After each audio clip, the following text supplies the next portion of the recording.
नमस्कार। आज हम इतिहास में थोड़ा पीछे चलते हैं, एक ऐसे वक्त में जब एक अकेले विचार ने, सिर्फ एक विचार ने एक पूरे देश को जन्म दे दिया और दुनिया का नक्शा ही बदल डाला।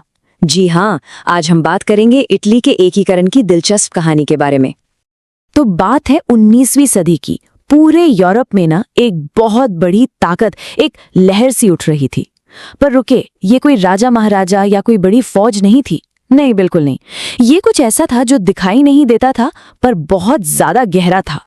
वो था एक आइडिया, सिर्फ एक आइडिया, पर ऐसा वैसा नहीं, एक ऐसा विचार जिसमें इतनी ताकत थी कि वो सदियों से जमे हुए साम्राज्यों को हिला सकता था, देशों की सरहदें फिर से खींच सकता था और इतिहास का रुख हमेशा हमेशा के लिए बदल सकता था।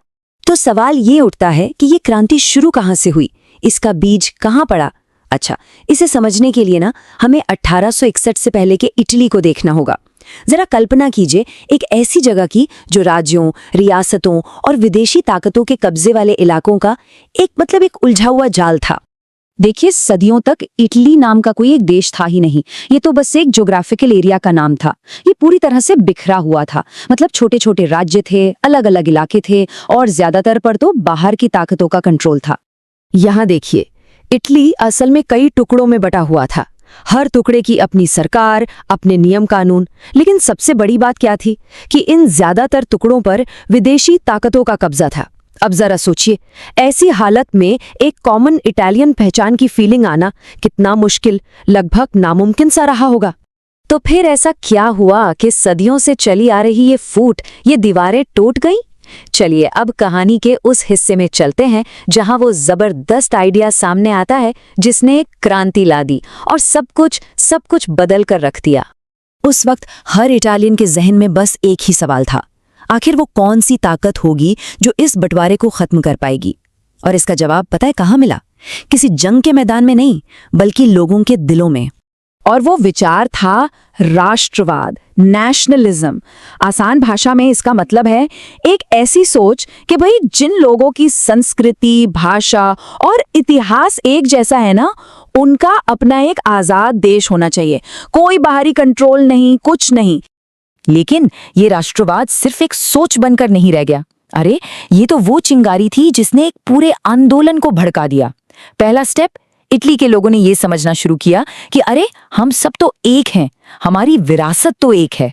फिर इसी पहचान से सेल्फ रूल यानी अपना राज करने की एक जबरदस्त इच्छा पैदा हुई और आखिर में सबने मिलकर एक आवाज में एक यूनिफाइड देश की मांग कर दी। तो इस पूरे आंदोलन का नतीजा क्या निकला? चलिए कहानी के क्लाइमैक्स पर चलते हैं। वो पल जब एक देश का जन्म हुआ।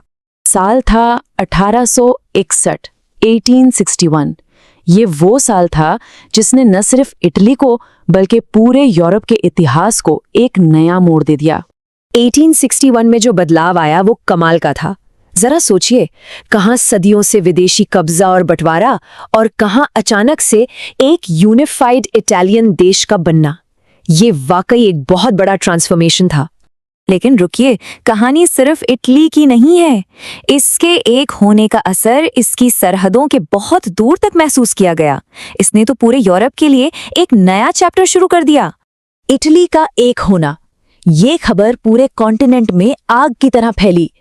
ये यूरोप में राष्ट्रवाद की उठती लहर में एक बहुत ही अहम मोड़ था। ये बात बिल्कुल सही है। इटली के एकीकरण ने यह साबित कर दिया कि राष्ट्रवादी आंदोलन यानी नेशनलिस्ट मूवमेंट्स में इतनी ताकत होती है कि वो यूरोप का पॉलिटिकल मैप ही बदल सकते हैं। मतलब साफ था, अब देशों की सीमाएं लोगों की मर्जी से तय हो सकती थीं। तो कुल मिलाकर इटली के एकीकरण का क्या महत्व है? पहली बात, ये नेशनलिज्म के लिए एक टर्निंग पॉइंट था। दूसरी बात, इसने दिखाया कि आम लोगों के मूवमेंट में कितनी ताकत होती है। और तीसरी, इसने साबित कर दिया कि देशों की सीमाएं बदली जा सकती हैं। तो आखिर में एक सवाल बचता है, अगर एक आइडिया एक पूरा देश खड़ा कर सकता है, तो आज के दौर में वो कौन से आइडियाज हैं जो हमारी दुनिया का भविष्य तय कर रहे हैं? सोचिएगा जरूर।